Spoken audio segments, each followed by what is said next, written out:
Timothy Page interview Part 1. part 1.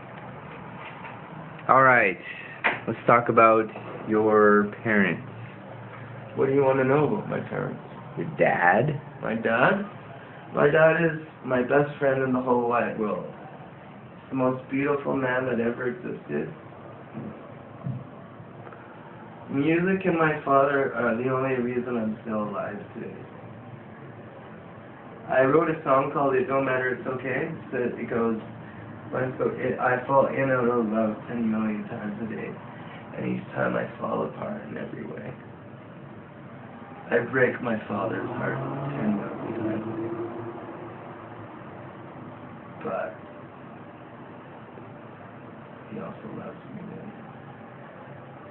I think that keeps him alive is his love for his son, because he's the best father in the world, you know. What more can I say? Next question. Tell me about your mother. My mother is a black witch. She's an ex-Baptist, ex-Levian Satanist. I believe black witch, though she denies it. She told my father's father that she was a witch. All this. And, but she denied. But why would he say that? Why on earth would he say that? But all I know is when I was 10 years old, my mom said my dad tried to kill her, so I shouldn't see him anymore. Between 10 15 years.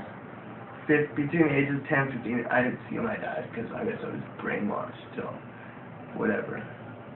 I hit puberty and I grew some balls and fucked off and moved back in the family. But when I was 10 and my mom did all this and like separated her children, or his children from, you know, my father's children from him, you know. He called her up. She's like, why are you doing this? She said, I'm gonna put snakes in your belly. Tell her the fucking truth. I'm not joking. I love it. It's great. I'm thankful for that. I don't know, should I tell more, or is there any more questions? Your other family members?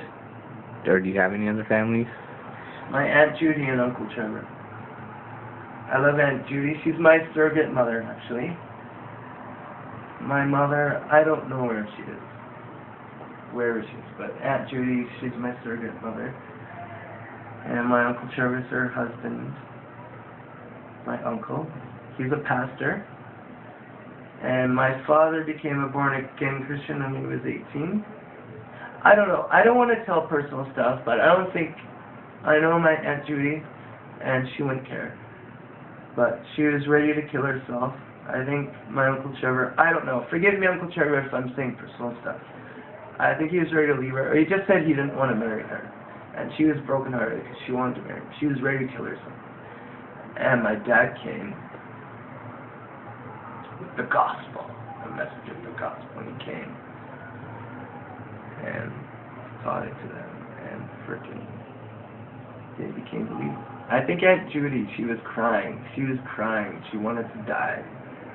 All my dad did was singing hymns, you know what I mean? Singing hymns, and was crying, singing hymns, and I guess she accepted Jesus into her heart. I guess that's how music's in my blood. And so they converted, they married. My uncle became a pastor. And they're beautiful people. I love them. I thank God for them.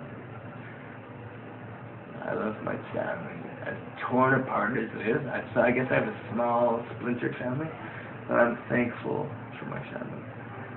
Next question. I have no clue what to ask.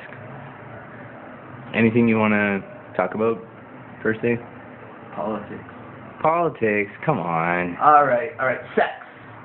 What, they said there's 3 things you shouldn't talk at the dinner table about. Sex, politics, and religion. I hate that fucking shit. Because isn't that all the shit people think about all the time? So it's all we're thinking about, but we're not supposed to talk about it, right?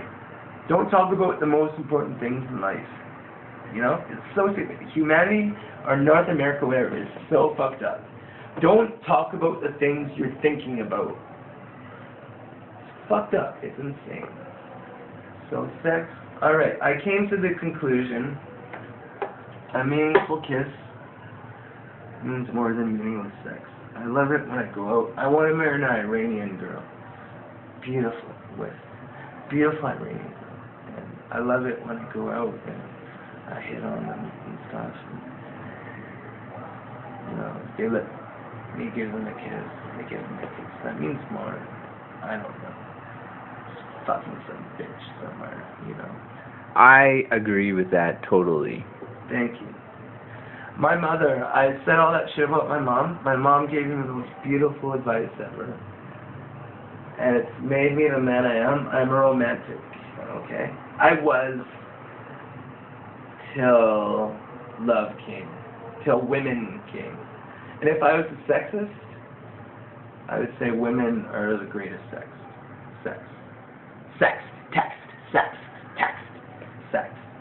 Women are the best. But she said, if you find a woman and you fall in love and you want to marry her, make sure she's the apple of your eye. And that's my philosophy. If I meet a girl, it's how I used to think. Now, most of the time, I just want to get laid. But really, I just want to kiss. I hope to find the apple of my eye. Doesn't matter what race she is. But Middle Eastern or Iranian women are the most beautiful in the world. But Johnny Thunders, Duff McKagan wrote a song for Johnny Thunders. You know, the story of man who does all he can just to be a man, he stays on his own. But the book always burns as the story takes its turn and leaves a broken man. That's what I am. So, if there's any Iranian women out there looking, and you want to get every little dance beats and shit, come learn about rock and roll. If you came to North America, rock and roll. Okay, do you guys know where rock and roll came from? Alright, the black people, the Negroes, the black people. They're the ones who, like, basically shaped North America. They came and they shaped North America. But rock and roll was basically their slang term in the 40s or 30s for fucking. So that's what rock and roll means. It means fucking. That's what they say. In the 30s where they say, hey babe, you want to rock and roll? It means, hey babe, you want to fuck? Right? So, I don't know. They say the pastors will tell you rock and roll is the devil's music. My Uncle Trevor won. I don't like evangelicals, but my Uncle Trevor is the coolest evangelical I've ever known, and I do like him. So don't take that the wrong way, Uncle Trevor. So I guess I do like evangelicals because I like my Uncle Trevor. But they say it's the devil's music, but that's theologically incorrect because God created rock and roll. God is the creator. He creates all that's beautiful. And rock and roll is beautiful. It's like anything in life. The best things in life, people turn to the worst. It's like the Catholic Church. Jesus started the Catholic Church, but he said, be warned, there will be wolves in sheep's clothing. So the most beautiful thing, Satan comes and he tries to pervert and twist. And he does. Do that with the Catholic Church. Pope Francis is awesome. I've started to talk crazy now. See, this is what happens. I get drunk and I start to talk crazy. I go on, at first like, okay, this guy's cool, I kind of like him. But then he starts talking more and more. They're like, hey, this guy's kind of weird. So, next question. I don't really have any. Is there anything more I can say? We're up to almost 10 minutes. We're almost up to 10 minutes. What else could we talk about? What do you want to talk about? I don't really want to talk about anything, personally. Yeah?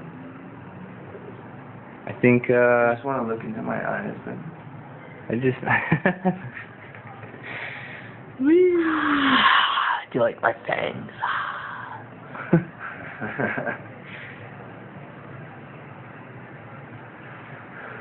Live fast, die young, leave a good-looking corpse. James Dean, great philosopher. The greatest philosopher of all time, James Dean. Yes. I don't know. No. Should I say anymore? Should we? You wanna? Help me out. Throw me a hook. You can always do another part too. Part 2? Okay. Ladies and gentlemen, sometime, somewhere down the future, there will be a part 2. So, we will quit this interview. All right. Thanks, Timothy Page.